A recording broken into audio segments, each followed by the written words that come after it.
14 years ago, on a dark and chilly night in Australia, an entire Chinese family was brutally murdered.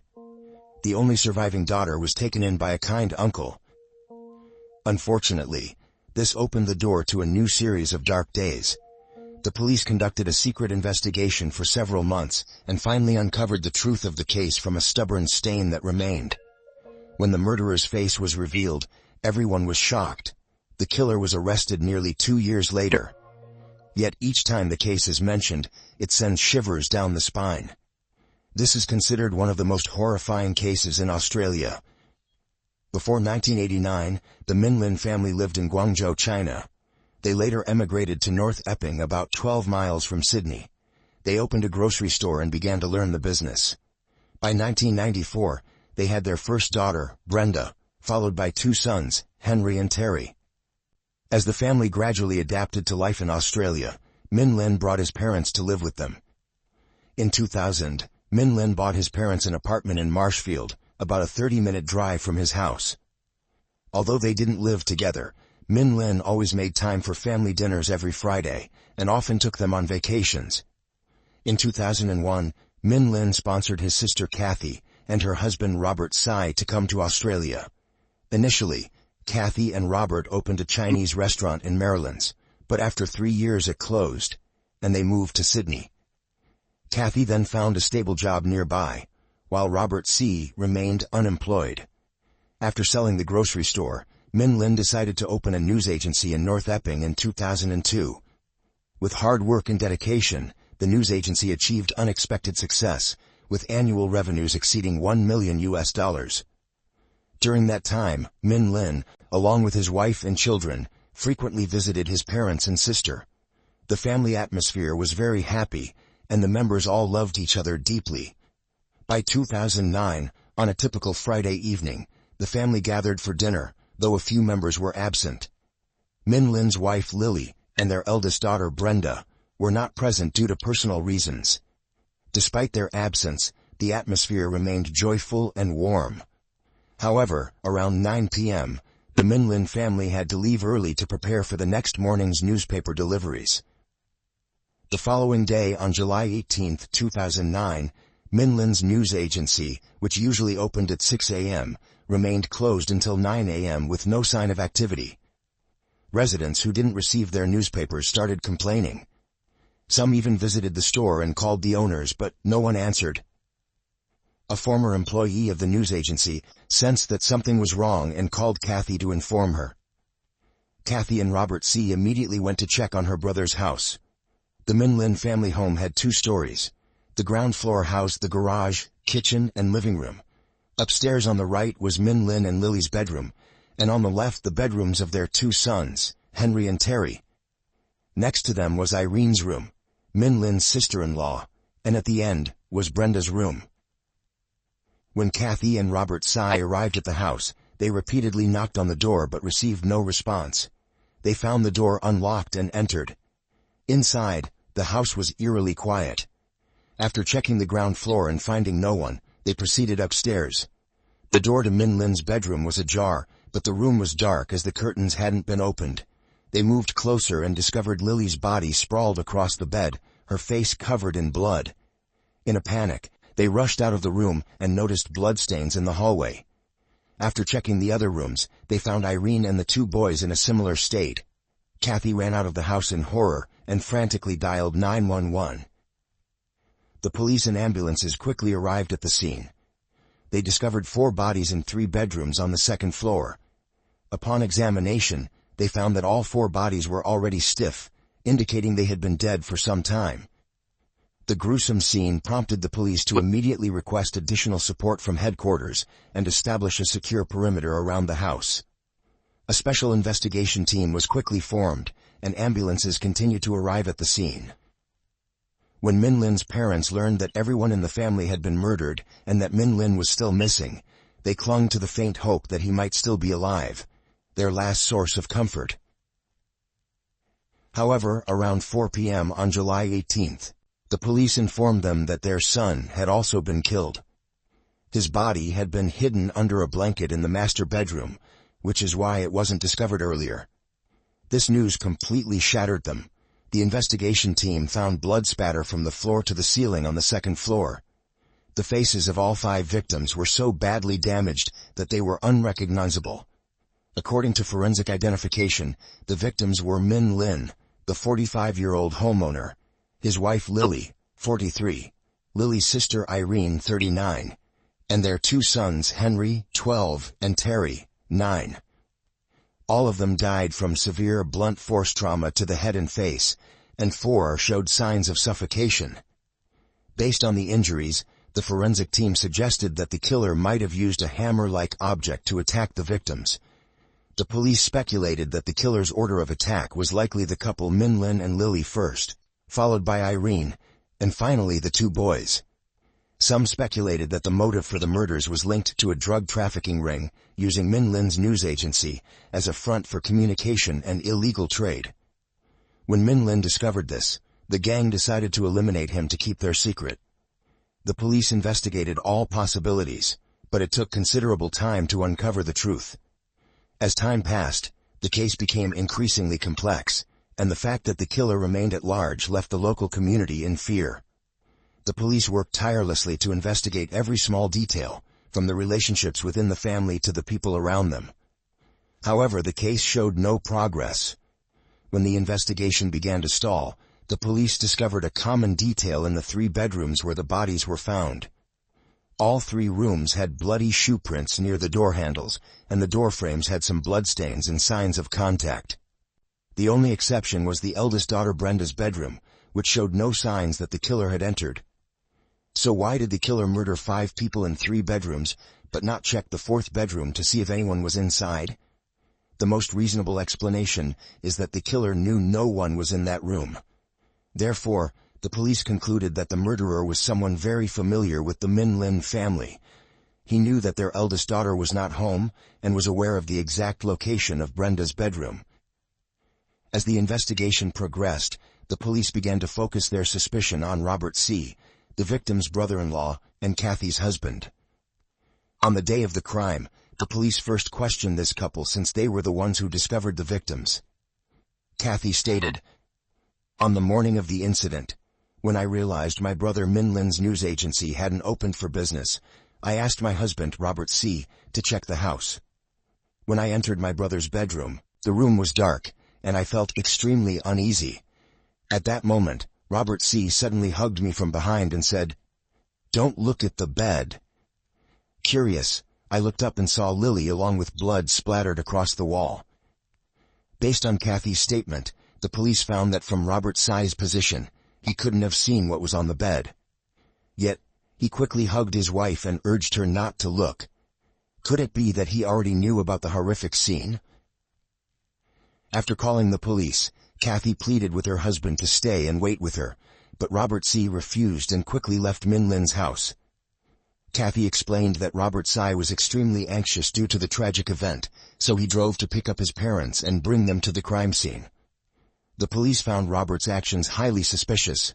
No one would leave their wife alone after family members had been murdered, especially when it was uncertain whether the killer had left the scene. Min Lin's father stated that after the incident, Robert C. brought him to the crime scene.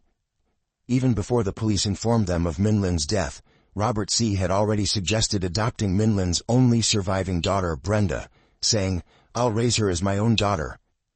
However, even though the child's parents were gone, she still had her grandparents, so he firmly rejected Robert's proposal. Why did Robert C. propose adopting Brenda just hours after the crime? Did he know in advance that Min Lin had been murdered? The police questioned the time it took for Robert C. to drive from the crime scene to Min Lin's father's house. He responded that it took Robert about an hour to reach his house from the crime scene.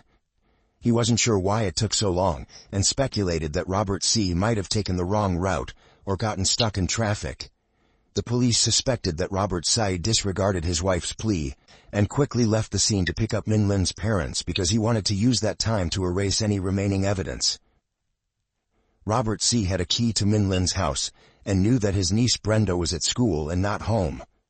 This allowed him to access Min Lin's house without drawing attention from the neighbors, and then return to his own home just a few hundred meters away without leaving any trace. As for his motive, It could be attributed to jealousy and greed. Information from various reports indicates that Robert Shi, originally from Guangzhou, graduated from a medical academy and was later assigned to work in the ENT department at Guangzhou Medical University Hospital. In 1986, due to the relatively low salary in the medical field, Robert Shi decided to switch to business. After some time in the medical profession, he began dealing in motorcycle parts and married Kathy. Min Lin then sponsored Kathy and Robert Shi to move to Australia for a better life. However, they faced numerous difficulties. Robert Shi lost his job and was unemployed. He started dabbling in the stock market, investing significant amounts of money, but failing to make a profit. He made several trips back to Guangzhou, where he noticed that his former colleagues at the hospital were living well, with some even being promoted to leadership positions. His difficult situation starkly contrasted with Min Lin's success, leading to a clear disparity. Gradually, he lost his influence within the family. According to the police, Robert Shi's jealousy and greed led him to murder the family with the intention of seizing Min Lin's assets. There were rumors that he chose the time when the eldest daughter, Brenda, was not home to carry out the crime, ensuring that she would become the sole heir of the family. Robert Shi could then use her to control the family's wealth. Under police suspicion, Robert Shi claimed that on the Friday night when the crime occurred, after the extended family had dinner together, he went home to watch TV and take a shower. He insisted that he didn't leave his room all night. Kathy served as his alibi, stating that she is a light sleeper, and even her husband getting up to use the bathroom at night would wake her. Therefore, she couldn't be certain that her husband didn't wake up and leave the house on the night of the crime.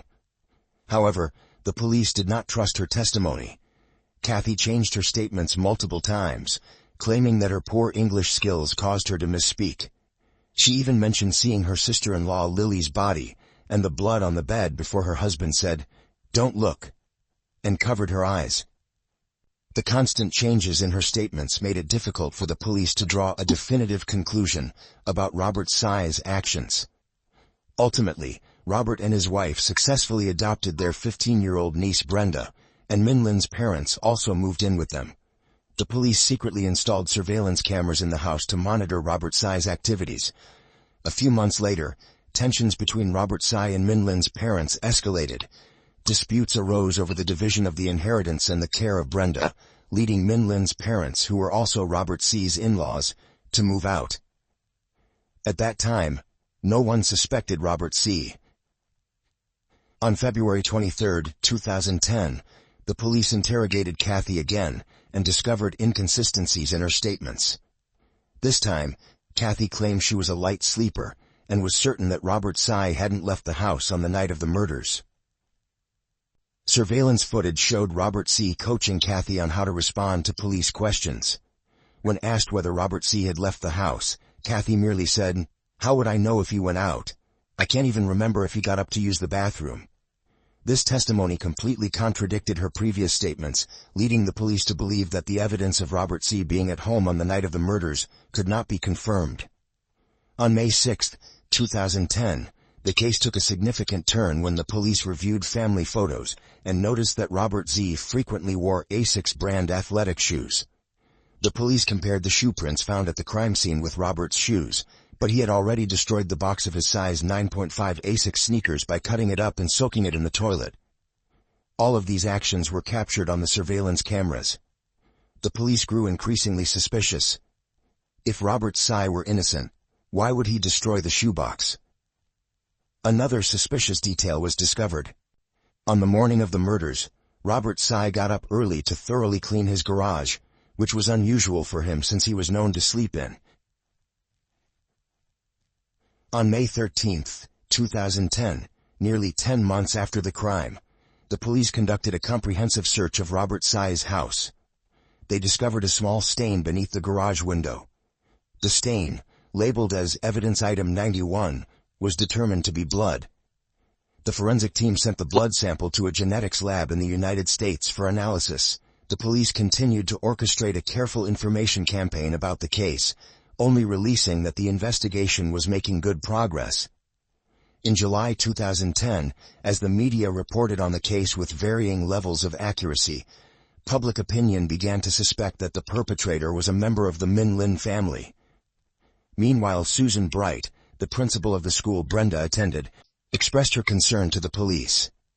She hoped that the police could speak with Brenda to help her recognize the potential danger posed by Robert Z.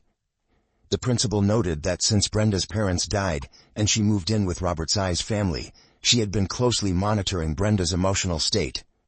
One day, she saw Robert Z and Brenda sitting very close together, with Robert Z crying as if he were trying to persuade Brenda of something. Given the rumors circulating that Robert Z might be the culprit in the Min Lin family murders, the principal became deeply concerned. In fact, this was also captured by the security cameras. Robert Z was frequently seen inappropriately touching Brenda while she was doing her homework.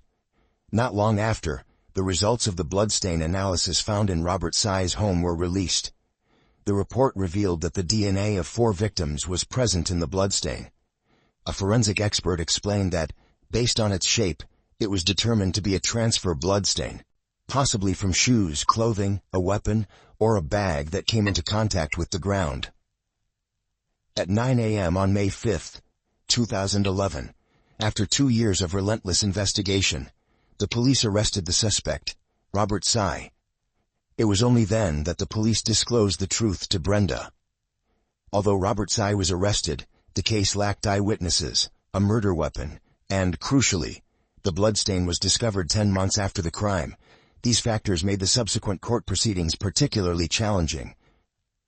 After his arrest, Robert Z repeatedly denied the charges and filed for bail, but the court denied his requests. Kathy believed her husband was innocent and began seeking defense attorneys.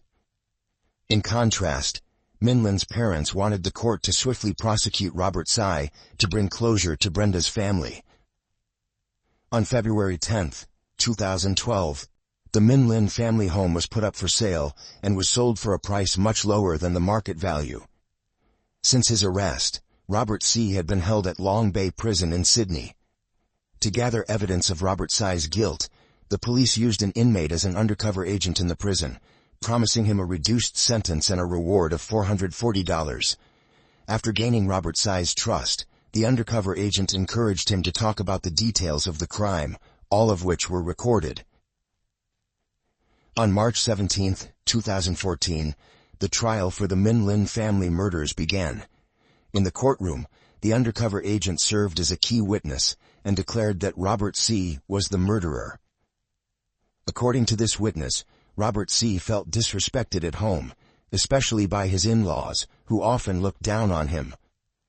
Robert Z believed he was just as capable as Min Lin.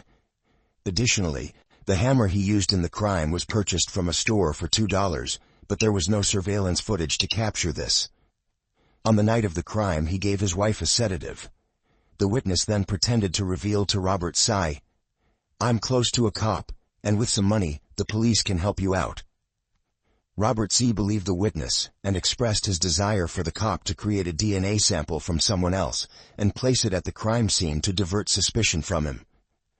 During this trial, Brenda spoke up to help the jury understand Robert Z's true character. In a conversation with the attorney, she revealed a horrific secret she had kept for years. Robert Z not only abused her before the murders, but also since she moved into her uncle's house, he would sneak into her room as many as 4 times a week. Brenda initially believed this had nothing to do with the case, and didn't want the abuse to be made public out of fear it would harm her reputation. But now, she wanted to expose the truth so everyone could see the vile nature of her uncle, Robert Z. The attorney argued that Robert's motive for the murders wasn't just jealousy of Min Lin, but also his desire to abuse his niece, Brenda. At this point, Min Lin's father recalled a detail. When they still lived with Robert Z's family, he once woke up in the middle of the night to use the bathroom, and was surprised to see Robert Z standing at the door of Brenda's bedroom. At the time, he didn't think much of it and just went back to bed. But now, he realized that Robert Z's behavior was not normal. Robert Z insisted he had nothing to do with the murders, and claimed to have a good relationship with the Min Lin family, especially with his eldest nephew Henry. He destroyed the shoebox only to avoid police suspicion and to protect himself from trouble. He argued that there was no reason for him to harm the Min Lin family. Robert C. also accused the witness of fabricating information just to reduce his own sentence and make money, which made the witness's testimony unreliable. After 9 months of trial and 11 days of deliberation, the judge decided to hold a retrial. On February 13, 2017, the infamous Min Lin case finally reached its conclusion. The judge determined that Robert C's motives were not only jealousy of Min Lin, but also a desire to seize the family's assets and satisfy his sexual urges. He was ultimately convicted of 5 counts of murder and sentenced to life in prison without the possibility of parole. After the verdict was announced, Robert C. shouted, "I did not kill the Min Lin family, I am innocent," and declared his intention to appeal. In February 2021, the court rejected Robert C.'s appeal, citing no errors in the trial process. Following the verdict, Kathy cut off all contact with her parents and continued to fight to clear her husband's name. From now on, their granddaughter Brenda is the only source of hope and emotional support for her grandparents. With help from friends and teachers, Brenda gradually overcame her psychological trauma and began building a better life. She is now in her 30s and recently appeared in the media, once again sharing her painful experience. Currently, Brenda is pursuing a PhD in criminology at the University of Sydney and is also an advocate for survivors of sexual abuse in Australia. That's everything I've learned about the Lin family case. What are your thoughts on this case? Please leave your comments below. Thanks for watching and see you in the next video. Welcome back to Crime Documentary Files. Today's case took place in Shibuya Ward, Tokyo, Japan, a densely populated area. Within the ward is a park named Yoyogi, surrounded by many residential neighborhoods. Among them is a high-end apartment building, home to a married couple. The husband, Yusuke Mitsuhashi, was an asset analyst at the Japanese branch of Morgan Stanley. His wife, Kaori Mitsuhashi, was a homemaker. The Mitsuhashi couple was well-mannered and always dressed impeccably when they went out, making them the envy of others. However, in 2006, a tragic incident befell this family. On December 15, 2006, a Friday morning, a visibly distressed woman arrived at the Shibuya Ward police station to report an incident. She stated that her husband had been missing for 3 days, and she needed police assistance in finding him. Seeing how upset she was, the police reassured her and asked her to calmly recount the events. The woman identified herself as Kaori Mitsuhashi, 32 years old, and said her husband was Yusuke Mitsuhashi, 30 years old. 3 days earlier, in the early hours of October 12th, her husband had returned home drunk. She complained about his condition, leading to an argument between them. Her husband angrily left the house, and as she was also very upset, she didn't stop him. In the past, their arguments usually ended with him apologizing and making amends, but this time, he had been gone for 3 days without any contact. Fearing for his safety, she decided to report the situation to the police and seek their help. According to the investigation, the missing person, Yusuke Mitsuhashi, was born in North Kyushu and studied law at Chuo University. After graduating, he worked at a law firm in Tokyo. During a party, Yusuke met Kaori, a woman 2 years his senior who worked for Wan Hong Company. Their relationship quickly blossomed, and they began living together. A year later, they got married. Initially, Yusuke's salary was modest, and the family's finances were mainly supported by his wife. However, 2 years into their marriage, at the age of 29, Yusuke was suddenly hired by the Japanese branch of Morgan Stanley as an asset analyst, with an annual salary of 13 million yen, approximately 90,000 USD, at the current exchange rate. With this increase in income, the couple moved to a luxury apartment in the Furuichi area of Shibuya Ward. Their apartment was on the 10th floor and was not far from Yoyogi Park. Following this, his wife left her job to become a homemaker. Their life seemed to be going well, and no one could have predicted that after a single argument, Yusuke would never return home. The police contacted Yusuke's company to see if they knew of his whereabouts. The company confirmed that Yusuke had not been at work for several days, and they were also concerned about his absence. In fact, just yesterday, the company had announced his promotion to department manager, but they had been unable to reach him to discuss the new role. The police initially suspected that Yusuke's disappearance might be related to his promotion. However, after investigating at his workplace, they found that Yusuke had good relationships with his colleagues, who respected him greatly, and there appeared to be no conflicts related to his job. The police then contacted the parents and acquaintances of the missing person, but all of them reported that they had not been in touch with Yusuke for a long time and didn't know his whereabouts. The following morning, around 8 a.m., the Shinjuku Ward Police in Tokyo received a report. The caller, an office worker, mentioned that a suspicious blood-stained plastic bag had been found on a road near a language school. Upon receiving the report, the police immediately arrived at the scene and cordoned off the area. Inside the bag, which had 2 layers, the police discovered a dismembered body, specifically the upper torso without the head, left arm and right hand. The lower body from the waist down was missing. The body was unclothed, and the victim appeared to be a male around 30 years old. The cuts on the body were uneven, leading the police to suspect that the victim had been dismembered with a saw or a similar tool. The surface of the body had traces of soil, suggesting that the victim might have been buried underground before being disposed of at the scene. At the site, the police found no items that could help identify the victim, nor were the other body parts recovered. The victim's identity remains unknown at this time. The forensic pathologist concluded that the victim had died within the past week, but the exact time and cause of death could not yet be determined. The location where the body was found is quite close to Kabukicho, a well-known red light district, which is often associated with the underworld. Additionally, Shinjuku Ward has seen several homicides in the past, with dismemberment being a common method used by criminal gangs to intimidate rivals and complicate the identification of the victims. The police suspect that this case might be connected to an underworld conflict. To identify the victim, the police reviewed missing persons reports from the past week. The Shinjuku police quickly took note of a missing persons report filed in Shibuya Ward just the day before. The missing person was Yusuke Mitsuhashi, a 30-year-old whose disappearance coincided with the estimated time of the victim's death. Following this, the police departments of Shinjuku and Shibuya coordinated their investigation. They visited Yusuke's home to gather more information. Yusuke's wife, Kaori, described her husband as being 5 feet 5 inches tall, with a slender build, and having a surgical scar on the lower right side of his chest. However, the body found in Shinjuku had no such scar, a chest circumference of 32 inches, large arms, and an overall much larger physique, which didn't match Yusuke's description. A week after the initial discovery, a new development occurred. Around 3 p.m. in Kamiyama-cho, a woman was walking her Shiba Inu dog.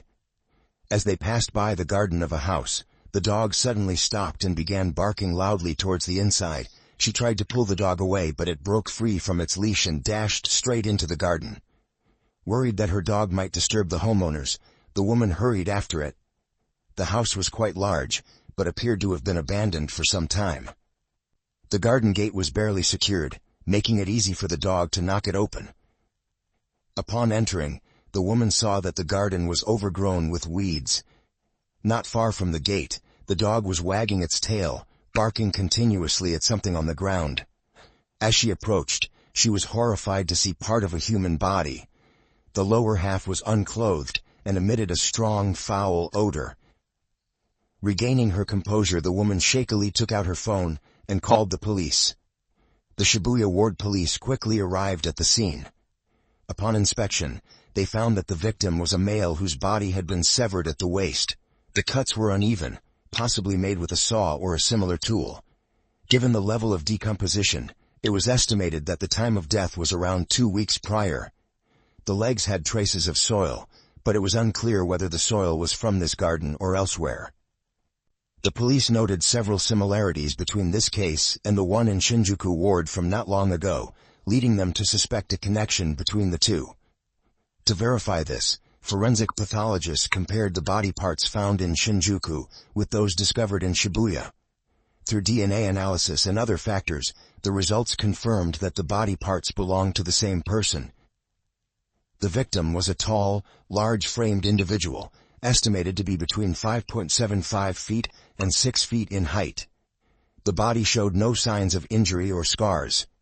Due to the absence of the head and fingers, the victim's identity could not be determined. However, the police quickly noticed something suspicious. The location where the lower half of the body was found was only about 500 meters from the home of the missing person, Yusuke Mitsuhashi. Could this be just a coincidence? Earlier, Yusuke's wife stated that her husband was quite short, only 5'45" feet tall, with a slender build and a noticeable scar. In contrast, the victim was at least 5'75" feet tall, had a large build, and bore no scars. Despite these stark differences in physical appearance, the police still suspected a connection between the two individuals. With this suspicion in mind, the police visited Yusuke's home once again. This time, they noticed some changes. The house was undergoing renovations, wallpaper had been stripped, and most of the furniture was covered with white sheets. However, given that the new year was approaching, such renovations were not uncommon. When questioned by the police, Kaori maintained her previous statements, insisting that the victim's physical characteristics did not match those of her husband, and affirming that her husband could not possibly be the victim. The police then shifted their investigation, asking if her husband had any conflicts with anyone. Kaori mentioned that her husband had never had any disputes with others, although during his college years, he had accrued some debt from playing pachinko, a type of gambling game.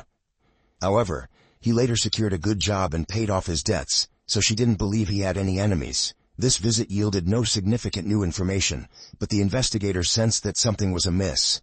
They then attempted to contact people who knew Yusuke, hoping to uncover any leads.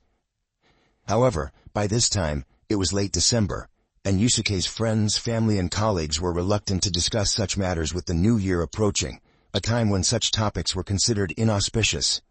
They preferred to wait until after the new year to speak with the police. After much effort, the police finally found someone willing to talk. Tanaka, a 45-year-old senior colleague of Yusuke. After graduating from university, Yusuke worked at a law firm, where Tanaka was one of the associate attorneys. It was Tanaka who recommended Yusuke for a position at a financial company. The two had a good relationship, and Tanaka was deeply concerned about Yusuke's disappearance. Tanaka shared a lot of information about Yusuke with the police, noting that Yusuke was a capable individual with an outgoing personality. During the conversation, an idea suddenly struck one of the investigators, who then asked Tanaka about Yusuke's physical appearance. Tanaka described Yusuke as being quite tall, around 5'93" feet, with a strong and muscular build, as he had played rugby since childhood. The police further inquired if Yusuke had any tattoos or scars, particularly on his chest. After thinking for a moment, Tanaka said, "We went to a hot spring together several times, and I never noticed any tattoos or scars on him." Following the conversation with Tanaka, the police immediately checked Yusuke's medical records and discovered that he had never undergone any surgery on his chest. At this point, the police finally uncovered a significant lead. It was highly likely that Yusuke's wife Kaori had lied. To confirm this suspicion, the police contacted Yusuke's parents and requested their cooperation for a DNA test. The results were quickly returned, confirming that the victim was indeed Yusuke. Kaori had deliberately misrepresented her husband's identifying features, significantly hindering the police investigation. The police recalled their previous encounters with Kaori. When she initially reported her husband missing, she appeared very anxious and fearful for his safety. However, despite not knowing whether her husband was alive or dead, she proceeded to renovate their home alone, actions that now seemed highly suspicious. Yusuke's apartment was located in a high-end residential complex with excellent security. Access to the building required a keycard swipe, and the lobby on the first floor was equipped with surveillance cameras.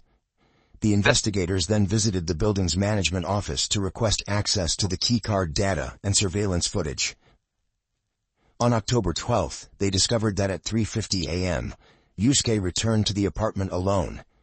He appeared to be staggering, likely drunk, as he made his way toward the elevator. After entering the elevator, he was no longer seen on camera.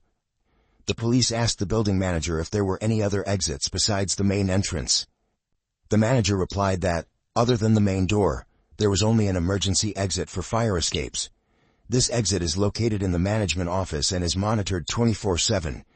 If the emergency door is opened, the system automatically records it, and in the event of a fire, the door opens automatically. Otherwise, it remains locked. After checking the records, it was confirmed that the emergency exit was not opened on October 12th. At this point, the police had enough evidence to conclude that Kaori was lying. Her husband never left the apartment that night. During the investigation, a close colleague of Yusuke's voluntarily contacted the police to inquire about the case's progress. While the police couldn't disclose investigation details, they took the opportunity to ask him about any unusual occurrences at Yusuke's home. The colleague mentioned that he hadn't noticed anything strange, but there was one occasion when Kaori called the company's HR manager, requesting that Yusuke's year-end bonus be paid out. The HR manager, aware that Yusuke was still missing, and with the situation unresolved, refused her request. Following this lead, the police reviewed the building's surveillance footage from October 12th onward. They discovered that at 10 p.m. on October 15th, Kaori, dressed in sportswear, was seen pulling a large suitcase as she exited the elevator. 4 hours later, she swiped her keycard to re-enter the building. Her outfit remained unchanged, but the large suitcase was gone. 15 minutes later, Kaori was once again seen leaving the elevator, this time pushing a cart with a large cardboard box on it. 20 minutes later, she returned to the apartment empty-handed. Based on these clues, the police identified a black taxi. According to the driver's testimony and the vehicle's route history, at 10:05 p.m. that evening, the driver picked up Kaori in front of the building. She was carrying a large suitcase. After getting in the car, she requested to go to Shinjuku. As the taxi drove along a road near the train tracks in Shinjuku, the driver noticed an unpleasant smell coming from the suitcase and asked, "What's in your suitcase? It seems to have an odor." Upon hearing this, Kaori immediately asked the driver to stop the car. At first the taxi driver thought she wanted to catch a late-night bus in Shinjuku, so her request to stop the car midway seemed puzzling to him, but he still complied and stopped the car. After reviewing the surveillance footage, the driver confirmed that the woman in the video was the same person who had ridden in his taxi that night. Therefore, the police had reason to suspect that the suitcase contained parts of Yusuke's body, which were discovered the following day. 1 month after the incident, the police returned to Kaori's home, arrested her on charges of murder, and conducted a thorough search of the house.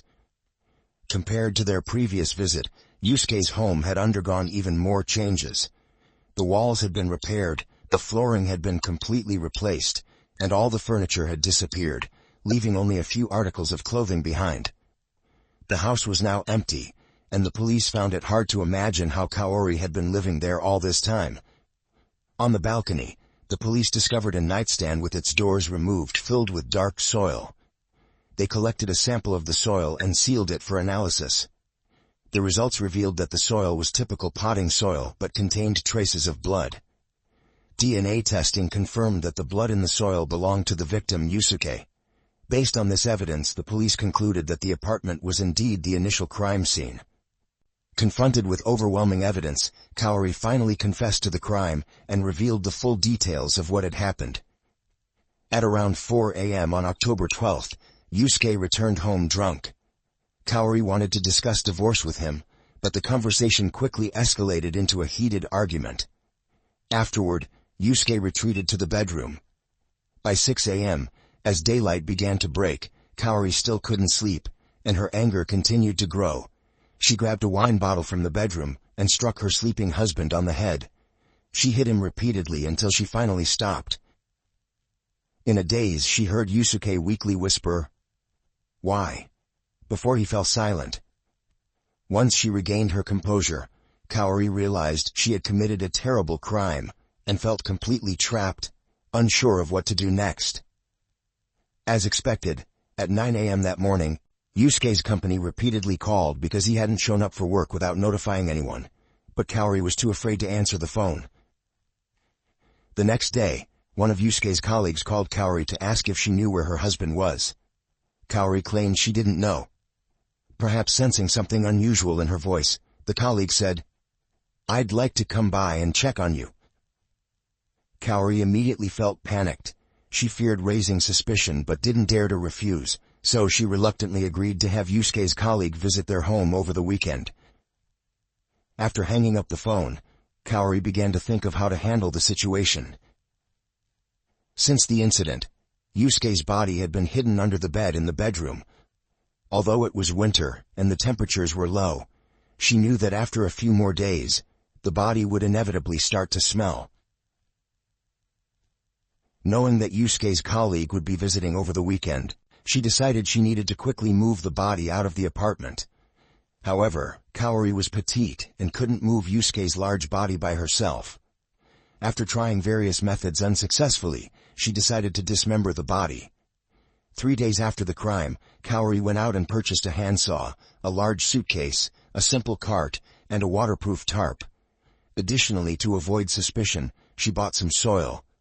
Kaori purchased the soil from 2 different stores, first buying 8 small bags, each containing 15 liters, and then buying 2 larger bags, each containing 80 liters. Once she had all the supplies, Kaori set to work. She flipped the nightstand in the bedroom onto the floor, removed the cabinet doors, and lined the inside with the waterproof tarp. She then filled the bottom and sides with soil, turning it into a makeshift soil-covered operating table. Afterward, she placed her husband's body inside the cabinet and began the dismemberment process. As she sawed, blood from the body seeped into the soil, reducing the need for cleanup. Once she finished, she buried the body parts in the soil to slow the decomposition process. That day, Kaori checked her husband's phone and computer and discovered an email from his company informing Yusuke that he was being promoted to department manager, with an annual salary increase of 2 million yen. Additionally, his year-end bonus was scheduled to be paid out on the 9th of the following month. Upon seeing this news, Kaori hatched a plan to report her husband missing and then go to the company to claim this money. At 9 a.m. on October 15th, Kaori went to the local police station to report that her husband was missing, pretending to be worried about his disappearance. Later that evening, she dug up her husband's upper body from the soil, placed it in 2 layers of white plastic bags, and then packed it into a suitcase, intending to dispose of it near the train tracks in Shinjuku. By 10 p.m., Kaori went downstairs and hailed a taxi. While en route, the driver noticed a strange smell and asked about it, which scared Kaori, leading her to abruptly request that the car stop. She then walked along the road, dragging the suitcase behind her. However, she soon became concerned that the noise of the suitcase wheels might draw attention, so she stopped after a short distance. Next to the road was a greenbelt area, with a barbed wire fence on the outer edge. Lacking the strength to throw the suitcase over the fence, she abandoned it in the bushes. She then discarded the empty suitcase at a nearby intersection. The next morning, a homeless man found the suitcase. Kaori returned to the apartment at 2 a.m., but she was too tense to sleep. Still on edge, she took the remaining body parts from the soil and placed them in a large cardboard box, which she loaded onto a cart. The experience from the previous night made her too afraid to call a taxi again. As she moved through the silent night, the noise from the cart was much louder than she had anticipated. When she reached Kamiyama-cho, Kaori didn't dare to go any further. Looking around, she noticed an abandoned house by the roadside. The garden gate was unlocked, so she easily pushed the cart inside, dumped the body parts, and then discarded the cart and the empty cardboard box at a nearby garbage dump. The next morning, the white plastic bag left in the bushes near the railroad tracks was discovered by someone. The following afternoon, the police came to Kaori's house to ask about her husband's identifying features. After the police left, Kaori dug up her husband's head, placed it in a travel bag, and took a train to Chiba City, 25 kilometers away. By the time she arrived, it was already dark. Kaori cautiously avoided people as she made her way to a secluded grassy area in Harumi Park. She dug a 35cm deep hole and buried her husband's head there.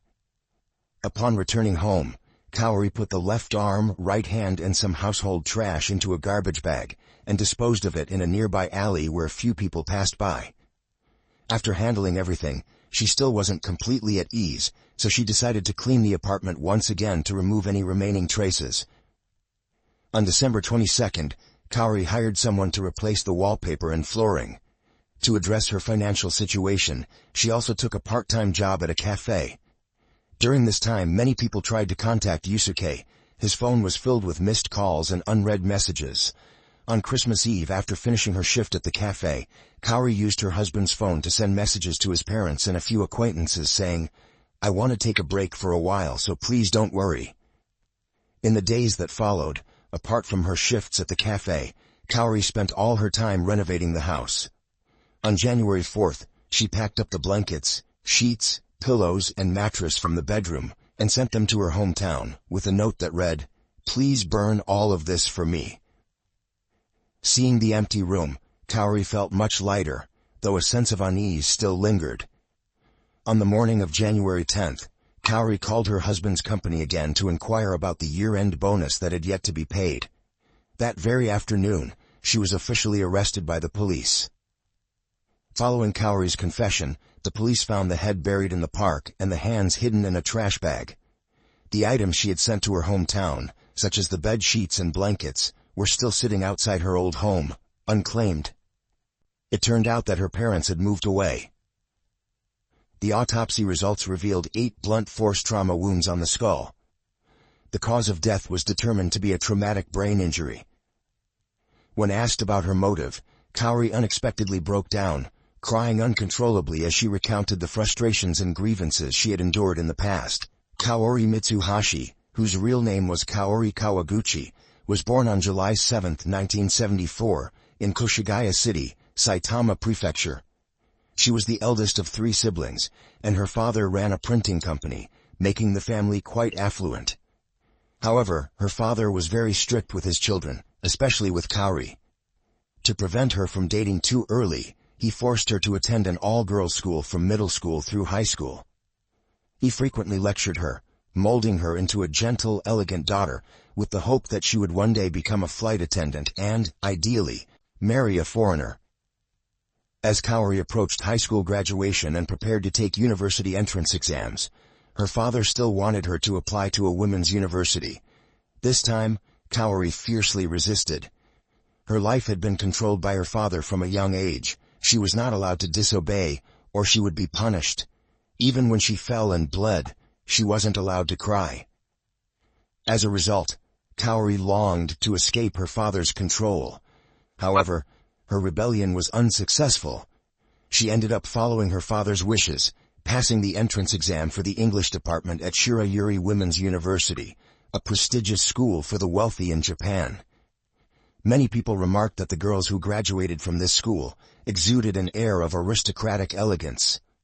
Kaori's father was very pleased when she was accepted into the university and sent her a monthly allowance of 400,000 yen, approximately 2,715 USD, at the current exchange rate, which was significantly more than what her classmates received. Although Kaori didn't have the freedom to choose her university, she finally escaped her father's control. With the generous allowance, she lived a life of freedom and comfort, indulging in luxury shopping as she pleased. During her university years, Kaori also interned at Wan Hong Company for a few months. After graduating at the age of 24, Kaori followed her father's wishes and applied for a flight attendant position at an airline, but she was rejected. Her father was furious and demanded that she return home to find a job, but Kaori didn't want to go back. Even after her allowance was cut off, she was determined to stay in Tokyo and support herself. Kaori began working at a bar as a hostess and continued her extravagant lifestyle. During this time she met a wealthy man, a company director in his 50s. This man was kind, attentive, and generous to Kaori, giving her 2 million yen per month, equivalent to about 13.5 thousand USD. 4 years later, the man grew tired of Kaori and ended the relationship. He even introduced her to the son of one of his wealthy friends. However, after dating for some time, Kaori and the son eventually broke up. Losing this stable support caused Kaori's life to spiral downward. Nevertheless, she refused to live a normal life. Kaori continued attending lavish parties, falsely claiming to be a full-time employee at Wanhong Company to seek new opportunities. At a party, Kaori, then 28 years old, met Yusuke Mitsuhashi, a man 2 years younger than her. The two began dating and soon moved in together. Yusuke knew nothing about Kaori's past. He was captivated by her elegance and would proudly tell his friends, "She's the woman of my dreams." A year later, Kaori went for a medical checkup and discovered she was 2 months pregnant. However, both of them were struggling financially, and Kaori still had unpaid debts. She believed that in their current situation, they couldn't afford to raise a child, so she told Yusuke that she didn't want to have the baby. Yusuke, however, strongly opposed this. He spent all the money he had on an engagement ring, promising to find a better job and begging her to keep the baby. So they got married. Since they had no money, they didn't have a wedding ceremony, only inviting a few friends and family members for a simple meal. None of Kaori's family attended. Shortly after their marriage, Yusuke gave up on taking the bar exam and started working at various financial companies. One day, he excitedly told Kaori that he had passed an interview at a company. However, Kaori calmly informed him that she had already had an abortion. From that point on, their marriage began to deteriorate. 2 years later, Yusuke started working at the Japanese branch of Morgan Stanley, with an annual salary of 13 million yen. After saving up some money, they moved into a luxury apartment near Yoyogi Park. Although their living conditions improved, their relationship remained as cold as ever. One day, Yusuke accidentally discovered that Kaori was having an affair. In a fit of rage, he confined her in their home for 2 days, not allowing her to leave, and cut off all her credit cards. Kaori had a difficult time escaping. She ran to her parents' house for help. However, her father coldly told her that she had brought this situation upon herself. Feeling helpless, Kaori had no choice but to stay with her lover. However, just a few days later, Yusuke tracked her down and brutally beat her again, breaking her nose. Kaori's lover reported the incident to the police. The authorities then took Kaori, who was injured, to a women's shelter for protection. Many people advised Kaori to get a divorce, and in truth she had already been quietly planning it. Kaori's lover, who was a lawyer, gave her some legal advice. As a result, Kaori intended to ask her husband to sign an agreement, stating that if their marriage ended due to Yusuke's fault, he would have to compensate her with no less than 36 million yen, which is equivalent to 245,000 USD. Kaori's lover suggested that, even though Yusuke's abuse was triggered by her infidelity, making her at fault if Yusuke signed this agreement, it would legally be considered that they had reconciled. Later, if Yusuke continued to abuse Kaori or showed signs of infidelity, she could divorce him and claim the compensation. During a subsequent reconciliation attempt, Kaori followed her lover's advice and presented the agreement. Yusuke agreed to sign it. However, in reality, they only reconciled in name. From that point on, Kaori began spending extravagantly, using her husband's money to buy luxury items. Yusuke also started coming home less frequently, and they essentially lived separately. Noticing that her husband was spending less time at home, Kaori secretly hired a private detective to follow him. A few months later, Kaori discovered that Yusuke was also seeing another woman. The private detective captured many photos of Yusuke being intimate with his mistress. Kaori decided to remain silent and continue gathering evidence, planning to eventually sue her husband and claim the compensation. As time passed, in December 2006, the private detective provided Kaori with some recordings of Yusuke. In the recordings, Yusuke spoke tenderly to his mistress about their future together. He said, "I'll help you with the housework. Let's have children, and we should get married." These words felt like daggers to Kaori's heart, further strengthening her resolve to divorce him. At 4 a.m. on October 12th, after Yusuke returned home drunk from a date with his mistress, Kaori decided to confront him. She presented evidence of his infidelity and expressed her desire for a divorce. Yusuke became enraged, tore up the photos and told her that he had evidence of her affair as well, and that even if they divorced, she wouldn't get a single yen from him. After saying this, he went into the bedroom. These words pushed Kaori over the edge, leading her to lose control and ultimately murder her husband. 1 year after Kaori's crime, another serious murder case occurred in Chiba Prefecture. The perpetrator, Ishibashi Nobuhiro, buried the victim's body in a bathtub, covered it with soil and planted a tree to conceal it, then moved the bathtub to the balcony. Some people believed that Ishibashi copied Kaori's method, as this approach was very rare, and the two cases occurred relatively close in time. A year after the crime, Kaori's trial took place at the Tokyo District Court. Kaori Mitsuhashi was charged with murder and the unlawful disposal of a body. At the trial, Kaori admitted to all the charges. Her defense attorney argued that she had endured long-term domestic violence, suffered from post-traumatic stress disorder, PTSD, which led to hallucinations, and impaired her ability to recognize and control her actions. The prosecution recommended a 25-year prison sentence. Yusuke's father, who appeared as a witness, requested that the court sentence Kaori to life imprisonment. After 14 trial sessions spanning 5 months, the court reached a verdict. Kaori Mitsuhashi was found guilty of murder and sentenced to 15 years in prison. The defense attorney disagreed with the court's decision and filed an appeal. On February 6, 2010, the Tokyo High Court upheld the original sentence. While the case has officially closed, its lingering effects continue to haunt many people's minds. Is the 15-year prison sentence for Kaori enough to serve as a deterrent and punish her? Or is it merely the beginning of another tragedy? After the verdict was announced, public opinion in Japan sparked heated debates. Many argued that the sentence was too lenient for the heinous crime Kaori committed. They were outraged by the cruelty and cold-blooded nature of Kaori's actions in murdering her husband and then dismembering his body to cover up the crime. However, some believed the sentence was justified, considering that Kaori had endured a suffocating marriage, suffering from long-term physical and emotional abuse. The psychological damage caused by domestic violence had driven Kaori to lose her sanity, leading to her rash actions. Nevertheless, everyone agrees that this tragedy serves as a wake-up call for those trapped in unhappy and desperate marriages. Silence and endurance only pile on the tragedy. Instead of becoming a victim, one must find the courage to speak up and seek help to escape the vicious cycles of life. That concludes today's video. If you enjoyed it, don't forget to support the channel by liking and subscribing. Thank you, and see you next time.